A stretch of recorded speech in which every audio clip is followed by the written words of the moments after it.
നേർവീതി പ്രഭാഷണ പരമ്പരയിൽ സുവിശേഷകൻ കുഞ്ഞുമോൻ തോട്ടപ്പള്ളി ഇപ്പോൾ നിങ്ങളുമായി ദൈവവചനം പങ്കുവയ്ക്കുന്നു. ശ്രദ്ധിച്ചാലും.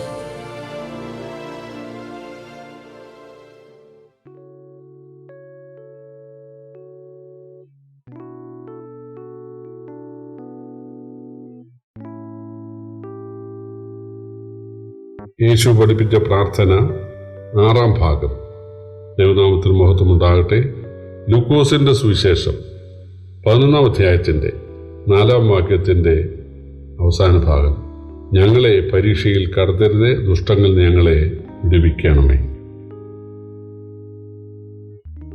കർത്താവായ യേശു പഠിപ്പിച്ച പ്രാർത്ഥനയിൽ ആദ്യം ദൈവത്തിന് മഹത്വം നൽകുകയാണ്. പിന്നീട് ഭൗതികമായ ആവശ്യങ്ങൾ പറയുകയാണ്.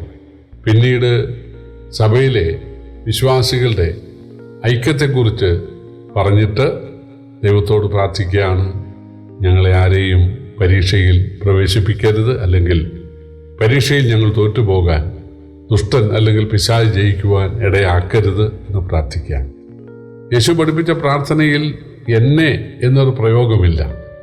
പക്ഷേ ക്രൈസ്തവ സഭയിലെ ഇന്നത്തെ പ്രാർത്ഥനയിൽ ഭൂരിപക്ഷവും എന്നെ അനുഗ്രഹിക്കണം, എന്നെ ഉപയോഗിക്കണം, എന്നെ പ്രയോജനപ്പെടുത്തണം, എനിക്ക് ഭക്ഷണവും, എനിക്ക് നല്ല വീട്, കാറ്, എനിക്ക് സമ്പത്ത്, എനിക്ക് രോഗസൗഖ്യം, എനിക്ക് ജോലി, എനിക്ക് കാറ്, എനിക്ക് ഇതാണ് കൂടുതലുള്ളത്.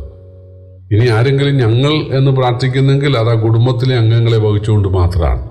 പ്രാദേശിക സഭയിലെ അംഗങ്ങളെ വഹിച്ചുകൊണ്ട് ഞങ്ങളെ ആരെയും പരീക്ഷയിൽപ്പെടുത്തരുത് എന്ന് എത്ര പേർ പ്രാർത്ഥിക്കുന്നുണ്ട്? കാരണം ഇസ്രായേൽ സഭയിലെ ആഖാന്റെ എന്ന ഒറ്റ വ്യക്തിയുടെ പാപം ഇസ്രായേലിന്റെ യാത്ര തടസ്സപ്പെടുത്തി. മിരിയാം എന്ന ഒറ്റ സ്ത്രീയുടെ പാപം ഇസ്രായേലിന്റെ യാത്രയെ തടസ്സപ്പെടുത്തി. സഭയിലെ ഒരു വ്യക്തിയുടെ പാപം ആ സഭയുടെ ആത്മീയ വളർച്ചയെ തടസ്സപ്പെടുത്തും.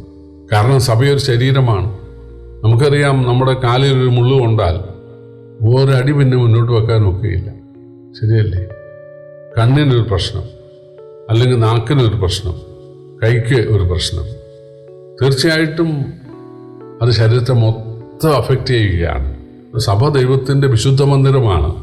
ജീവനുള്ള ദൈവത്തിൻ്റെ ദേവാലയമാണ് സഭ. അതുകൊണ്ട് അത് വിശുദ്ധ മന്ദിരമാണ്. അതിലെ എല്ലാ അവയവങ്ങളും, എല്ലാ അംഗങ്ങളും വിശുദ്ധരായിരിക്കണം. അതുകൊണ്ടാണ് സ്നാനപ്പെടുത്തുന്ന സമയത്ത് പരിശുദ്ധാത്മാവ് ലഭിച്ചതാണോ അല്ലയോ എന്ന് ശോധന ചെയ്യുന്നത്. അങ്ങനെ ശോധന ചെയ്തിട്ട് വേണം സ്നാനം നടത്തി കൊടുക്കുക. അല്ലെങ്കിൽ അവർ പ്രശ്നം ഉണ്ടാക്കും, സഭയെ ദൂഷിക്കും. കൊർന്നേലിയോസിന്റെ വീട്ടിൽ ചെന്ന പത്രോസ് പ്രസംഗിച്ചപ്പോൾ വചനം കേട്ട എല്ലാവരുടെ മേലും ആത്മാവ് വന്നു. അപ്പോൾ പത്രോസിനോട് കൂടെ വന്ന 6 പേര് ചോദിക്കുകയാണ്, നമ്മെപ്പോലെ പരിശുദ്ധാത്മാവ് ലഭിച്ചവരെ സ്നാനം കഴിപ്പിച്ചു കൂടാതെ വെള്ളം വിളക്കാൻ ആർക്ക് കഴിയും? അപ്പോൾ പരിശുദ്ധാത്മാവ് ലഭിച്ച ആളുകളെയാണ് സ്നാനപ്പെടുത്തേണ്ടത്. അന്ന് വരം കൊണ്ട് അത് മനസ്സിലാക്കി. ഇന്ന് ഫലം കൊണ്ടാണ്. ആത്മാവിൻ്റെ ഫലം സ്നേഹം, സന്തോഷം, സമാധാനം, ദീർഘക്ഷമ, ദയവിശ്വാസം, സൗമ്യത, പരോപകാരം, ഇന്ദ്രിയജയം. അപ്പോൾ അത് വിളങ്ങി കാണുമ്പോഴാണ് സഭാ നേതൃത്വം പറയേണ്ടത്, ഇയാൾ രക്ഷിക്കപ്പെട്ടതാണ്, അതിൻ്റെ ലക്ഷണങ്ങളൊക്കെ കാണുന്നുണ്ട്, അതുകൊണ്ട് അയാളെ സ്നാനപ്പെടുത്താം. കാരണം രക്ഷിക്കപ്പെടാത്ത ആളുകളെ സ്നാനപ്പെടുത്തി അകത്ത് പ്രവേശിപ്പിക്കാൻ ഇടയായാൽ അത് ഗുണത്തേക്കാൾ ദോഷമാണ്. ഇസഹാക്കിനോടൊപ്പം ഇസ്മയേൽ വളർന്നതുപോലെ വലിയ ശണ്ഠയ്ക്ക്, വലിയ ഉപദ്രവത്തിന് ഒക്കെ കാരണമായി തീരും. അതുകൊണ്ട് സ്നാനസമയത്ത് വളരെ ദൈവദാസന്മാർ ശ്രദ്ധിക്കേണ്ടത് ആവശ്യമാണ്. ഇവിടെ പ്രാർത്ഥനയിലെ യേശു പഠിപ്പിച്ച പ്രാർത്ഥനയിലെ അവസാനത്തേത് എന്ന് പറയുന്നത് വളരെ പ്രധാനപ്പെട്ടതാണല്ലോ. ഞങ്ങളെ ആരെയും പരീക്ഷയിൽ പ്രവേശിപ്പിക്കരുത്. ഞങ്ങളുടെ സഭയിലെ ഒരാൾ പോലും പരീക്ഷയിൽ തോൽക്കുവാൻ ഇടയാക്കരുത് എന്ന് വേണം നമ്മൾ പറയാൻ. ഇതിന്ന് വേറൊരു സത്യമുണ്ട്. സഭയിലെ ഏതെങ്കിലും ഒരു വിശ്വാസി ഒരു പാപത്തിൽ അകപ്പെട്ട് സംസാരത്തിലോ പെരുമാറ്റത്തിലോ ഒരു ഫൗള് കാണിച്ചാൽ അവനെക്കുറിച്ച് അവൻ ശരിയല്ലോ, അവനെ മുടക്കണം, അല്ലെങ്കിൽ അവന് അങ്ങനെയാണ് ഇങ്ങനെയാണ് എന്നൊക്കെ പറയാറുണ്ട്.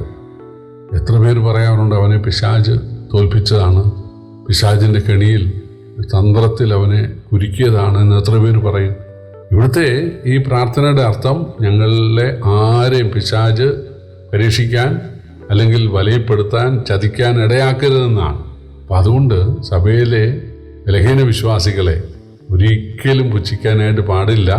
തോൽവി ഉണ്ടായത് അവരുടെ കുഴപ്പമല്ല, പിശാച് അവരെ തോൽപ്പിച്ചതാണ് എന്ന് തിരിച്ചറിയാൻ നമുക്ക് സാധിക്കണം. എൻ്റെ പ്രാർത്ഥനയുടെ കുറവാണ്, ഞാൻ അവന് വേണ്ടി പ്രാർത്ഥിച്ചതിൻ്റെ കുറവാണ്. ഇസ്രായേൽ മക്കൾക്ക് എതിരായിട്ട് അമാലേക്ക് വന്നപ്പോൾ, യുദ്ധം തുടങ്ങിയപ്പോൾ മോശയും അഹരോനും ഹൂരും കൂടെ പർവ്വതത്തിൽ പോയി കൈയുയർത്തി പ്രാർത്ഥിക്കുക. അപ്പോൾ എൻ്റെ പ്രാർത്ഥനയുടെ കുറവാണ്. ഞാൻ കരമുയർത്തി ഒരാളെയും അമാലേക്ക് പിടിച്ചുകൊണ്ട് പോകാൻ ഇടയാകരുതേ എന്ന് ഞാൻ പ്രാർത്ഥിച്ചില്ല. അതാണ്.